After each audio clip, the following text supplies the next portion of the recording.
future. Here to react is former UK Independence Party leader and Fox News contributor and our friend Nigel Farage. Nigel, great to see you this morning. Thank you. Good What'd morning. you make of, he had the interview with The Sun, and he was complaining about Theresa May, the soft exit from Brexit. He said that's not what he recommended. He said if she maintains close ties with the EU, then that lucrative U.S. trade deal is highly unlikely. He was praising Boris Johnson, saying he would be a good prime minister. What are your thoughts about all of this right before he's sitting down with the prime minister? This intervention has come as a bombshell to the establishment here in London. They simply cannot believe it, and there's one particular phrase that they did not want to hear, and this is the killer line. It's when President Trump says, this is not the Brexit that people voted for. Now, what he's referring to is a meeting of the UK cabinet a week ago today, where they agreed to water down Brexit so significantly that in fact we wouldn't be taking back control properly of our laws. We'd still be subject to the European Court. We wouldn't have full border controls. And crucially for America, Mrs. May's been telling Donald Trump, once we're done with Brexit, there'll be a lucrative free trade deal with the USA. Good for both of us. This document means that is now virtually impossible. So I think Trump's intervention is based on two things. And by the way, I wasn't surprised by it because I know how he and those in his administration feel on these issues. Sure.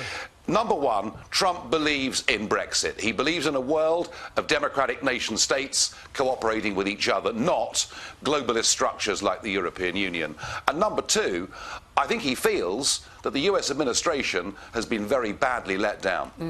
Well, you supported Brexit. Donald Trump supported Brexit. Theresa May did not support Brexit, and now she's had on her hands trying to figure out how to do it. Do you think her time is limited now at 10 Downing Street? Is the meter running and maybe Boris Johnson's in next? Do you know something? To put through something like Brexit, to turn the ship of state around by 180 degrees, take back our independence, to do these things, you have to actually believe in it. Right. And Theresa May, as you point out, was a Remainer.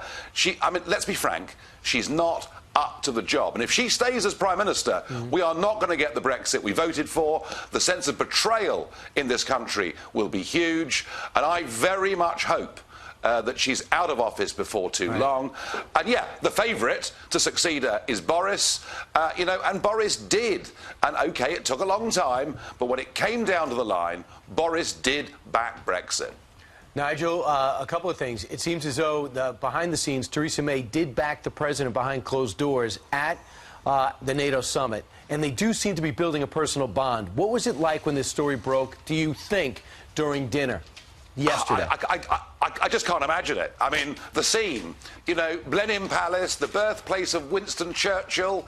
We had the big military bands on parade. The weather was beautiful. Theresa May was in her evening dress, met the president, and I can't imagine, as coffee was served, somebody whispering in Theresa May's ear, Prime Minister, there's something you ought to know.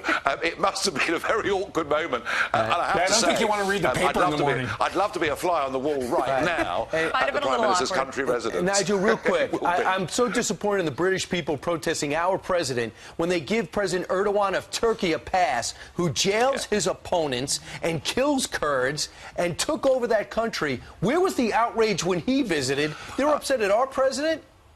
Oh, look, we've had the Chinese premier, we've had the Saudi Arabian prince. We even, a few years ago, had Ceausescu, the dictator from Romania, and we gave him a state visit, and there were hardly any protests at all. This is ridiculous. And what is going on here is the liberal left press demonise Trump every single day, and unfortunately, quite a few people believe that. But I have to say, protest is fine in a democracy, but to be flying this blimp, this kite of Donald Trump outside Parliament, how Sadiq Khan can have allowed that, I will never know. Well, whatever anybody thinks of President Trump, America is our closest and most important ally in the world, and frankly, I'm ashamed of that today. All right, and looks like the blimp is holding a little smartphone to tweet. Nigel, thank you very much.